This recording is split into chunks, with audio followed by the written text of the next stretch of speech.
জয় গুরু। প্রশ্ন, জজ মানে কি? তাকে ধর্মরাজ বলে কেন?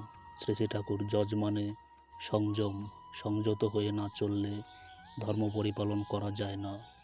প্রশ্ন, ধর্মরাজের সঙ্গে জীবনের পরপারের সম্পর্ক কেন?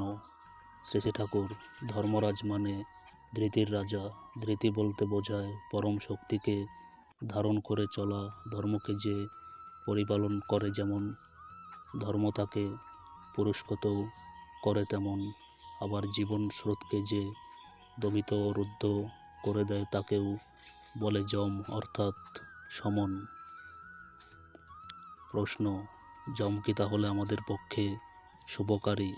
শ্রী শ্রী ঠাকুর, ধর্মরাজ তখন তিনি শুভ, অর্থাৎ মানুষ যখন প্রবৃত্তি সংযমের পথে চলে জীবনকে সংযত ও শক্তিমান করে তোলে, সেইটাকে বলা যায় যমের শুভ শক্তি। আবার যখন মানুষ প্রবৃত্তিমুখী চলনে চলে তার জীবনকে অকালে খতম করে দেয়, তখন তা সমনের মতো কাজ করে এবং তা অশুভ। আলোচনা প্রসঙ্গে পৃষ্ঠা 324।